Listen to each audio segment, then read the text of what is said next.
ขอถามหน่อยว่านี่มันแมปอะไรกันแน่แมป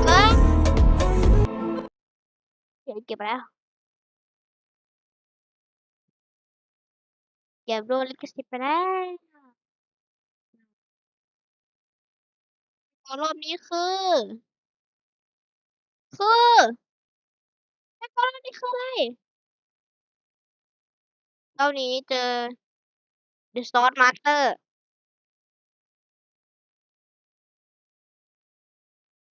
เราเป็นเกรด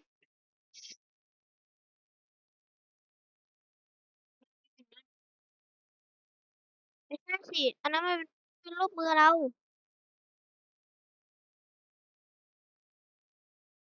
ไม่ค่อยชินนะเพราะว่าเพิ่งมาเล่น Swap Cycle แรกๆเคยมาเล่น Swap Cycle เลยไม่ค่อยรู้เท่าไหร่ว่าตัวไหนเป็น Survival ตัวไหนเป็นตัวร้ายตัวไหนตัวดีตัวไหนตัวฆาตกรอ่ะนี่แหละน่ะ Storm Master แล้วคือแบบฮะที่มันกับเกรด37หมดเลย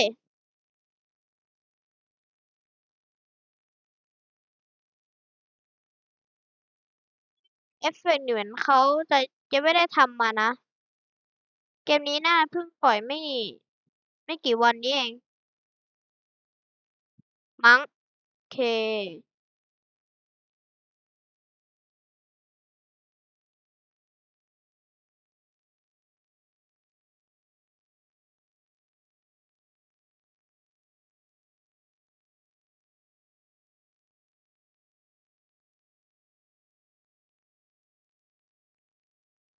เป็นอะไรที่ไม่คุ้นเคยมาก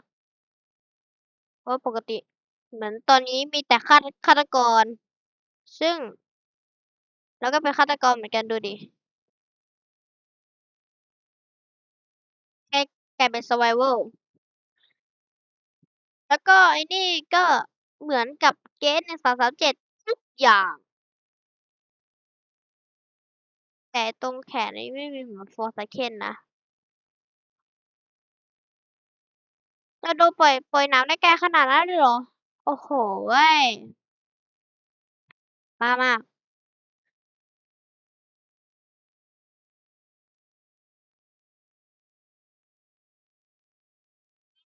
ดิสโซนดีกว่าที่มันแบบฆาตกรไม่น่าจะเจออะ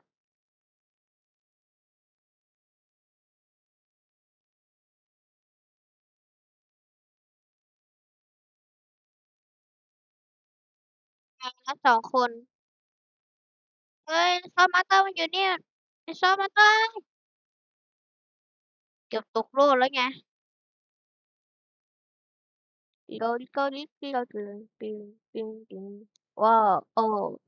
เกือบตกโลกแล้ว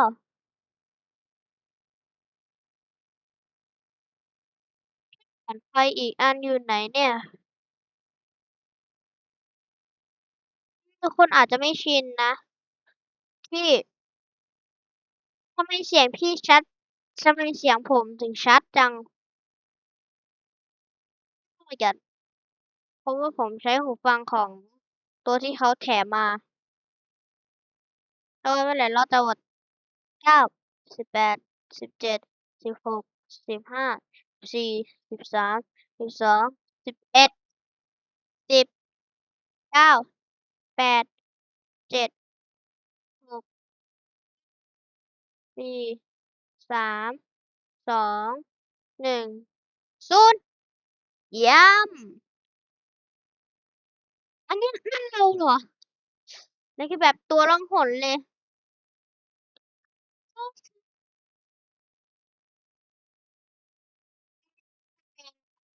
ไอ้นั่นคนคนที่ทุจริต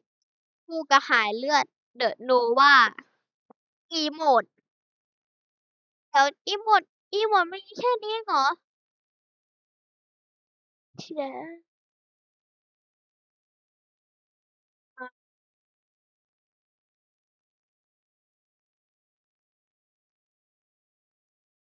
แล้วเสียงคีย์บอร์ดคือแบบโคตรสบายอะฮะฮะแล้วของรอบนี้คือ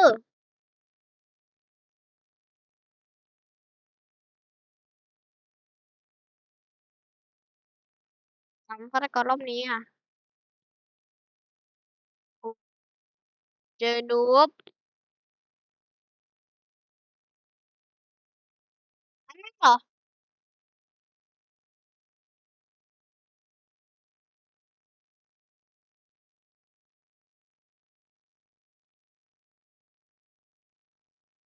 โอ้แล้วเลือดเราคือแบบแทบหายอะ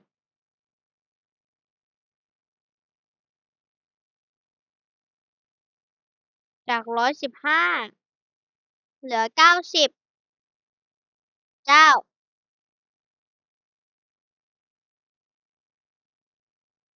อ๋อเนี่ย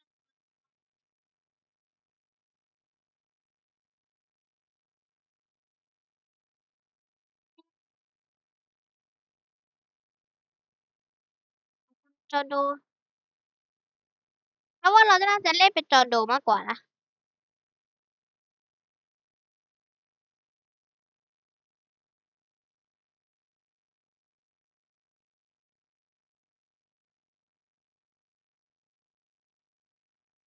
อิสุตากิอิตามิโตโตโตเอเตเตเตเต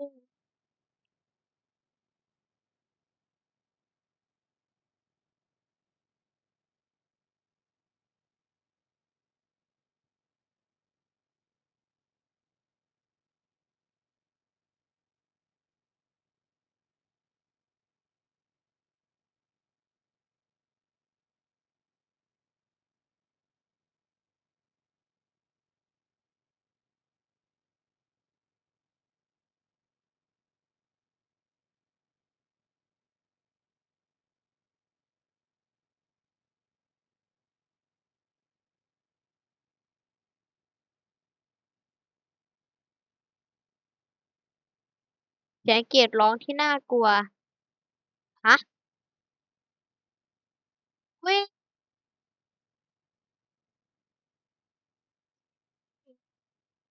ต้องมาต้องมาบ้าอ่ะสำหรับคอตกคนดีกว่าเนาะตามจอห์นโดไปชีวิตชีวิตเราไม่ฟื้นฟูนะเพื่อนฉันเก็บไว้ให้นายฟื้นฟูเอง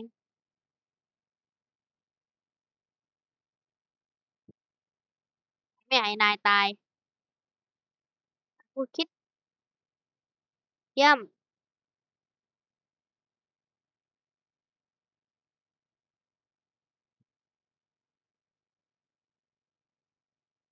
เอ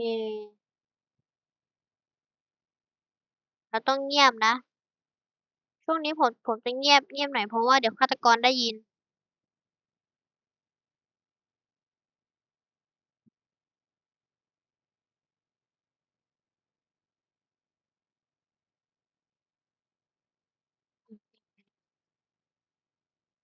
โอ้ยอยู่ไหนนะฆาตกรอยู่นั่น โอ้ยอีอาเออเออ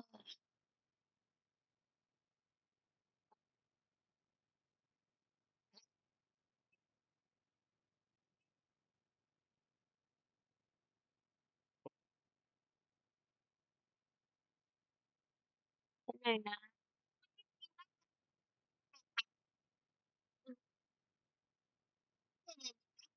สี่แล้วเหรอ34แล้วเหรอทำไวเกินไปไหมเนี่ยซื้อไอ้นี่ดีกว่าคนที่ทุจริตซื้ออ่าตั้ง10,000ไม่เอาแล้ว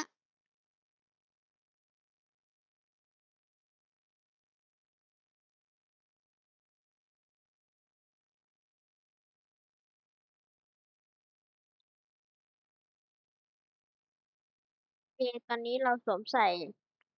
ตัวนี้แล้วนะอยากรู้ว่ามันจะมีมายสโตนไหมนะคะรอบนี้หาโอ้ต่อรอยยิ้มแบบบ้าคลั่ง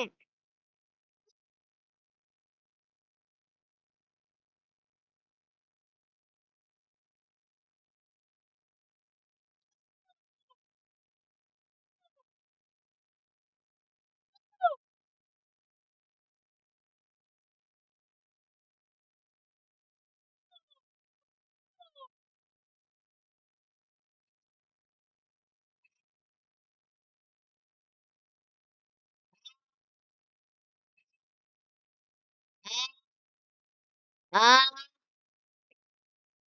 ตัวอะไรเนี่ย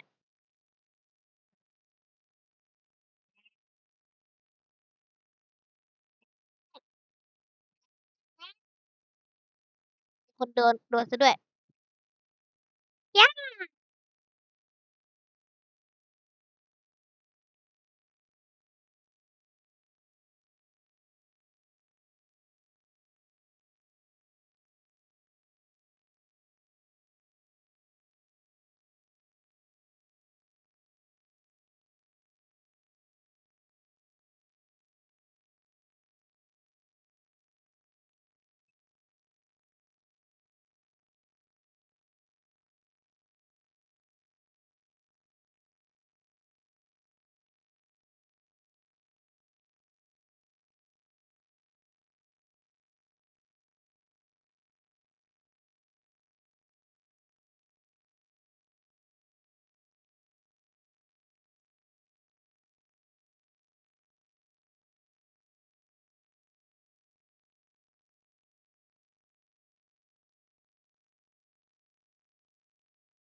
ตายซะเจ้าตายซะเฮ้ยมีคนเอ้ย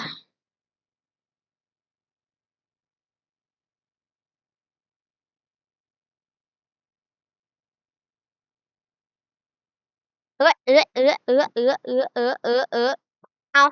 ดิสถานะเฉยนี่เอาดิสถานะเองโอเคไม่มีใครตายสักคนโอ้ย6,400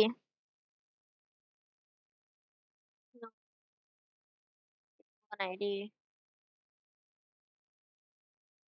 อืมไหนคนรุ่น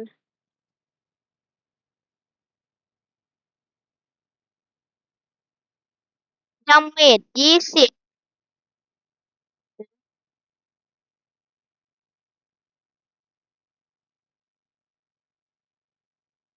ใส่สวมใส่สวมใส่ไป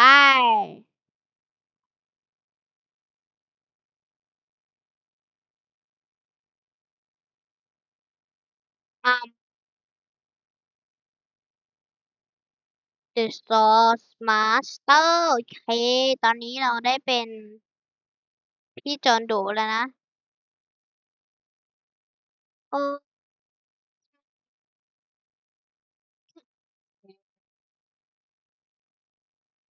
แต่ละโจทย์ที่ผมเจอคือแบบง่ายดายมาก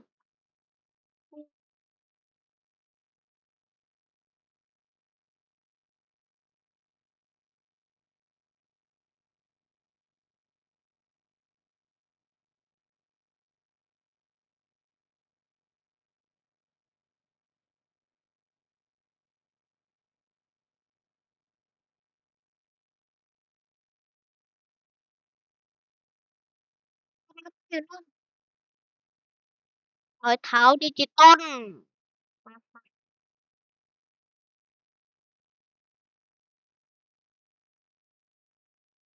อเครื่องปลอมแล้วกูเก็บไปเดี๋ยวเวลาร้อย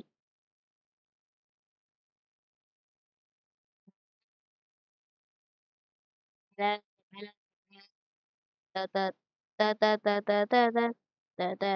เขียวไม้เขียวไม้เขียวไม้เขียวเขียวไม้ภาษาอะไรเนี่ยเครื่องปลอมเครื่องจริงเครื่องจริงการปั่นเครื่องนี้มีโอกาสสูงที่คุณจะตาย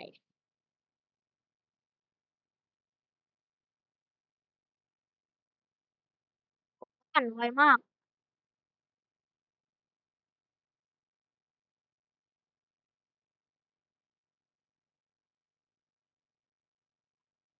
อาคุณเชื่อผมทำอะไรเลยเนี่ยผู้วางยาพิษผู้ทุจริตผู้วางผู้ถูกวางยาพิษคุณทุจริตไปแล้วอา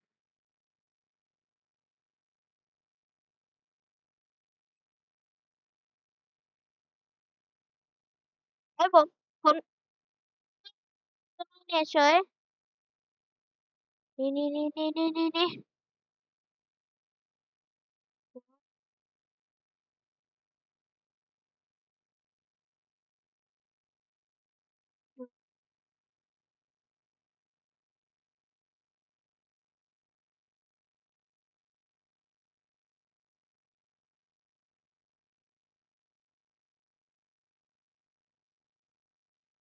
สิ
อยู่นะเอ๊ะเดี๋ยวแต่ทำไมเขาไม่มีสกิลตีลองคลิกเฮ้ยเฮ้ยสกิลลับตีได้อะฮะชาฮาฮาตายตื้อตึ๊ด